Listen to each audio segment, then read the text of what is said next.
Salut à vous, autopsiens et autopsiennes, j'espère que vous allez bien. Aujourd'hui, on se penche sur un cas qui a fait vibrer le cœur des supporters du FC Barcelone et qui, malheureusement, s'est transformé en une blessure profonde, sans jeu de mots évidemment. L'histoire d'Ansu Fati, la promesse d'un renouveau, le jeune prodige qui a illuminé le Camp Nou avant de s'éteindre progressivement en proie aux blessures et à des trajectoires freinées. On va décortiquer les raisons qui ont empêché Ansu Fati de confirmer son potentiel et de s'imposer durablement au Barça. De son ascension fulgurante à son déclin progressif, en passant par les blessures, certains choix personnels et des attentes autour de lui. On va analyser en profondeur les éléments qui ont contribué à cet échec relatif et voir si cet échec aurait pu être évité. Préparez-vous à une autopsie complète car c'est une histoire à la fois passionnante et poignante que je vais vous raconter aujourd'hui. Car on va entrer dans l'intimité du Barça en tant que supporter du Barça. C'est avec grand regret que j'ai écrit cette vidéo. Bienvenue pour une nouvelle autopsie.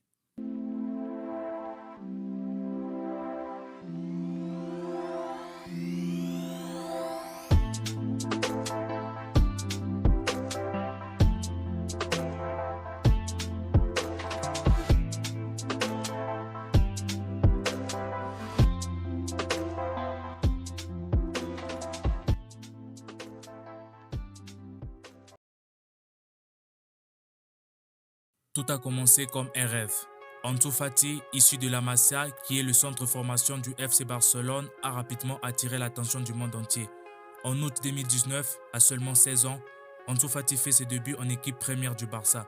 Il devient ainsi le plus jeune buteur de l'histoire du club en Liga, effaçant les records établis par Lionel Messi. Rien que ça. Ansu Fati a rapidement démontré son talent, un talent pur et spectaculaire. Il était doté d'une vitesse exceptionnelle, d'une technique irréprochable, d'une capacité à dribbler et à créer un danger permanent devant le but. Ses buts, ses passes décisives et ses performances ont rapidement conquis les cœurs des supporters barcelonais et les comparaisons avec Lionel Messi ont commencé à pleuvoir.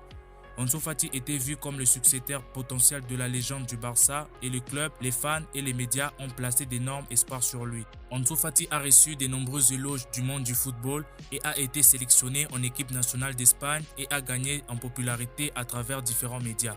Sa valeur marchande a explosé et il est devenu l'un des joueurs les plus prometteurs et les plus talentueux d'Europe. Mais comme vous le savez, comme avec la plupart des jeunes joueurs, cette ascension fulgurante a été brutalement stoppée par les blessures. La carrière d'Ansu Fati a basculé en raison des blessures récurrentes qui ont lourdement pesé sur son développement. En novembre 2020, Ansu Fati a subi une grave blessure au genou lors des matchs contre le Betis Séville. Une rupture du ménisque interne le contraint à subir plusieurs opérations chirurgicales et à une longue période d'absence. Les complications se sont multipliées et Ansu Fati a connu plusieurs rechutes. Le temps de récupération s'est prolongé et son retour au haut niveau espéré a été retardé par ça. Les blessures ont affecté son corps, sa condition physique et sa confiance. Il a perdu de la vitesse, de l'explosivité et cette capacité à dribbler qui faisait sa force. Sur le plan mental, il a dû faire face à la frustration, aux doutes et à la pression. Certains observateurs ont pointé du doigt les erreurs de la gestion du club et du staff médical du Barça. Ses retours sur le terrain ont peut-être été précipités et la rééducation n'a peut-être pas été optimisée. Les blessures ont interrompu sa progression et lui ont fait perdre du rythme. Il a eu du mal à retrouver des sensations et son niveau de jeu. Les blessures ont aussi changé son style de jeu. Il a eu peur de se blesser à nouveau et a été moins enclin à prendre des risques. Il a perdu une partie de son instinct et de son audace. Quand on voyait Ansu Fati jouer, on avait l'impression qu'il était perdu sur le terrain. On avait l'impression de voir son fantôme sur le terrain et ça faisait de la peine de le voir à ce niveau. Les blessures ont bloqué son développement et l'ont empêché d'avoir une bonne évolution linéaire et normale comme la plupart des jeunes à son âge. Mais les blessures ne sont pas la seule raison de son échec car d'autres facteurs ont également joué un rôle dans son déclin progressif. Mais avant de continuer, si tu es arrivé jusqu'ici, ça veut dire une chose, que la vidéo te plaît. Donc n'hésite surtout pas à mettre un pouce bleu et surtout à t'abonner pour me donner de la force à continuer avec des vidéos comme celle-ci. Il y en aura beaucoup sur la chaîne, surtout que c'est gratuit et ça me soutient beaucoup. On vise les 1K d'ici la fin de ce mois. Merci à tous ceux qui le feront, ça soutient de ouf et ça fait progresser la chaîne. Et on continue avec la vidéo. Au-delà des blessures, d'autres facteurs ont contribué à freiner l'ascension de Ansu Fati et à l'empêcher de s'imposer durablement au Barça. Ansu Fati a été soumis à une pression énorme dès ses débuts. Les comparaisons avec Lionel Messi ont créé des attentes irréalistes. Chaque match était analysé à la loupe, que ce soit Ousmane Dembélé, Antoine Griezmann, Philippe Coutinho ou encore Memphis Depay et bien d'autres joueurs étaient en concurrence pour une place en attaque.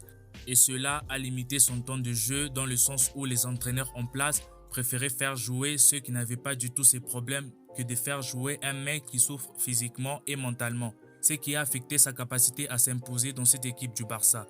Les blessures et les changements d'entraîneur ont créé un manque de continuité dans sa carrière. Il n'a jamais eu l'opportunité de jouer régulièrement sous les ordres d'un entraîneur fixe et de se développer progressivement car les différents entraîneurs qu'il a connus ont eu des visions différentes et ont utilisé des systèmes tactiques différents. Donc Ansu Fati a eu du mal à s'imposer et à s'adapter à ces changements et à trouver sa place dans cette équipe du Barça. Si Lionel Messi était une source d'inspiration, son influence a pu freiner le développement d'Ansu Fati. Lionel Messi occupait une place prépondérante dans l'attaque du Barça, ce qui a limité les opportunités de jeu et la marge de manœuvre de Ansu Fati dans cette équipe du Barça. Les blessures et la pression médiatique ont pu affecter la confiance de Ansu Fati. Il avait parfois du mal à prendre des initiatives, à oser les choses et à exprimer pleinement son talent, ce qui est assez logique car on parle quand même de Lionel Messi. Après avoir vu tout ça, on se rend compte que Ansu Fati a traversé des moments difficiles dans un club comme le Barça qui est un club qu'il connaît très bien car c'est un club qu'il a vu grandir, mais malgré ça, il n'a pas pu rebondir, que ce soit au Barça ou encore à Brighton où son passage a été mitigé. Son retour au Barça n'a pas donné grand-chose non plus sur Hansi Flick et aujourd'hui, l'avenir de Ansu Fati est désormais ailleurs. L'histoire d'Ansu Fati au Barça est une histoire de promesses non tenues, de talents gâchés et de blessures qui ont brisé le rêve des jeunes prodiges.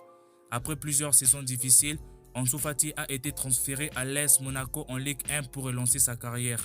Ce transfert est une opportunité pour Ansu Fati de se reconstruire, de retrouver sa confiance et de prouver son talent dans un club moins exigeant sportivement que le Barça et dans un championnat plus abordable que celui d'Espagne. Ce transfert vers la Ligue 1 est une occasion pour lui de se fixer de nouveaux objectifs et se concentrer sur sa progression et peut-être, qui sait, participer au Mondial 2026. Ansu Fati restera dans les mémoires comme étant un jeune prodige qui a illuminé le Camp Nou mais qui n'a pas réussi à confirmer son potentiel. L'histoire d'Ansu Fati est une leçon pour les clubs et pour les jeunes joueurs de la Masia. Le club doit mieux gérer les jeunes talents et protéger leur intégrité physique. Les jeunes joueurs doivent être patients, persévérants et ne pas se laisser submerger par la pression, que ce soit médiatique ou aussi la pression de toujours mieux faire. Même s'il est aujourd'hui loin de Barcelone, il reste un espoir car Ansu Fati a le talent pour rebondir et retrouver son meilleur niveau. Il va rencontrer certaines difficultés dans un championnat physique comme la Ligue 1, mais il doit se concentrer sur son jeu, sur sa progression, sur l'envie de jouer parce que Ansu Fati, c'est un joueur, quand on le voit jouer, on a l'impression qu'il a perdu cette flamme, qu'il a perdu cette explosivité, qu'il a perdu cette envie de tout donner sur le terrain. Il doit retrouver tout ça en Ligue 1 et j'espère qu'il doit aussi croire en lui parce que quand on croit en soi, on peut réaliser des très grandes choses. En conclusion, l'histoire de Ansu Fati au FC Barcelone est une tragédie sportive pour les deux camps. Les blessures, la pression, la concurrence et les circonstances ont freiné son développement et l'ont empêché de s'imposer durablement. On espère qu'il pourra rebondir loin du Camp Nou et prouver vidéo. N'hésitez pas à laisser vos commentaires et à me dire si vous pensez qu'Ansu Fati va réussir à s'imposer en Ligue 1 malgré tout ce qu'il a vécu durant toute sa carrière. Si mon travail et la chaîne te plaît, n'hésite surtout pas à t'abonner. C'est gratuit, ça ne prend même pas 2 secondes. Nous sommes de plus en plus nombreux et ça fait vraiment plaisir. Merci à tous ceux qui me soutiennent. C'est toujours un plaisir de faire des vidéos comme ça et de voir que vous appréciez. C'est un tout nouveau projet que j'ai démarré. Donc pour m'envoyer de la force, le seul moyen pour toi est de t'abonner. Si des contenus comme celle-ci te plaît, n'hésite pas à activer la cloche de notification pour être prévenu lors des prochaines vidéos qui sortiront. Parce que des vidéos comme celle-ci, il y en aura beaucoup sur la chaîne. Merci à ceux qui le feront et moi je vous dis à bientôt pour une nouvelle vidéo autopsie. C'était Barça Autopsie. Visca Barça.